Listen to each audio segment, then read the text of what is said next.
Vous savez, sur le CFA, Madame Angela Merkel est allée au Mali et elle a dit au président Ibeka, cette monnaie ne vous avantage pas. Mais si vous voulez, je peux en parler au président Hollande.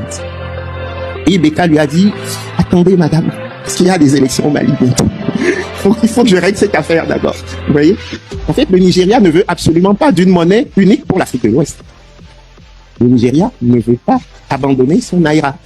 Parce que la monnaie nigériane permet de gérer les problèmes politiques internes du Nigeria. En particulier le transfert des ressources des régions riches du sud du Nigeria, les régions pétrolifères, vers les régions sahéliennes du nord du Nigeria. Sachant que le pouvoir politique au Nigeria est au nord. Ce sont les Haoussa qui ont le pouvoir politique. Même si actuellement vous avez un président Yoruba, Bola Tinubu, n'oubliez jamais qu'il vient d'un parti politique Haoussa qui l'a présenté. Et c'est d'ailleurs pour ça que quand le président Macron et la CEDEAO ont menacé d'intervenir au Niger, nous, qui vivons en Afrique de l'Ouest, nous savions que ça ne pouvait pas être possible, puisque le Nigeria devait être le chef de file de cette intervention militaire. Sauf que vous n'imaginez pas que les militaires Haoussa du Nigeria allaient attaquer les populations Haoussa du Niger, sur instruction donnée par un président Yoruba. Ce qui allait se passer, c'est qu'on allait faire un coup d'État au président Tinubu du Nigeria. Et un Haoussa aurait pris le pouvoir au Nigeria pour dire, nous, on n'attaque pas nos frères du Niger. Et donc, le président Macron appelait tout le temps le président Tinubu, alors, président, quand est-ce qu'on fait cette attaque? Et il dit, oui, juste une minute. Monsieur Macron, une minute, je dois juste rappeler 2 ou 3 chefs d'État pour m'assurer que tout est OK. Ben, jusqu'à présent, depuis juillet 2023, là, nous sommes en octobre 2023, il n'y a toujours pas eu d'intervention.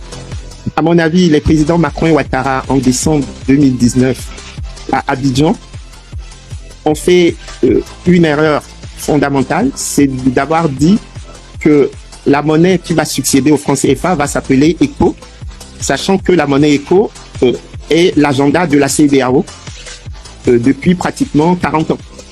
Certains pays qui utilisent le franc CFA disent « Oui, mais on ne va pas s'embarquer avec des gens aussi brouillons que les Nigérians.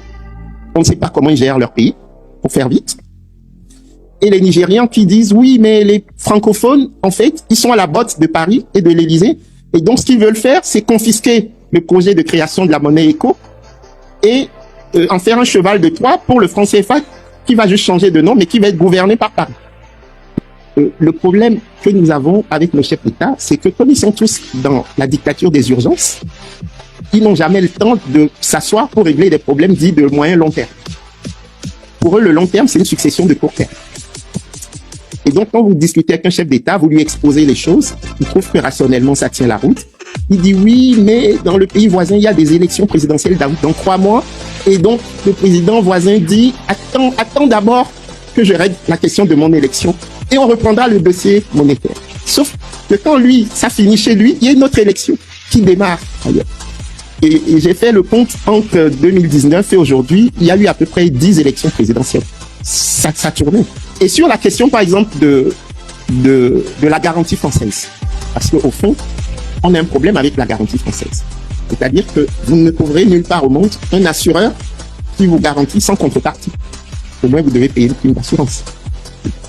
Donc, la contrepartie de la garantie française, historiquement, c'était le dépôt d'au moins 50% de nos réserves de change auprès du Trésor français.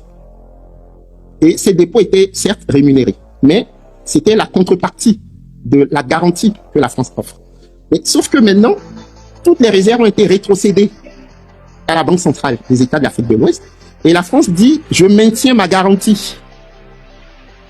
Et donc, il y a un souci.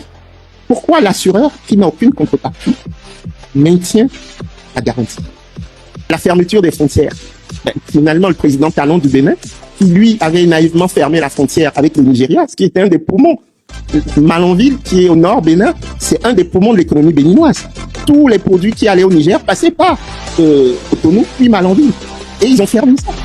Et finalement, le président Talon a fait un discours pour dire, comme les autres, en particulier le voisin togolais, n'a jamais appliqué les sanctions de la CEDEAO, finalement, moi aussi, je lève les sanctions contre le Niger. Et le Niger a dit, pour te punir, nous, on ferme la frontière. On maintient la frontière fermée.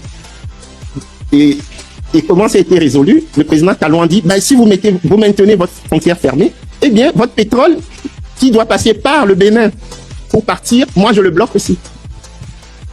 Et c'est ce qui s'est passé. Et la Chine, qui pilote le pétrole nigérien, a dû venir mettre ensemble le président nigérien et le président béninois pour dire, entendez-vous, parce qu'il faut quand même que ce pétrole il puisse circuler.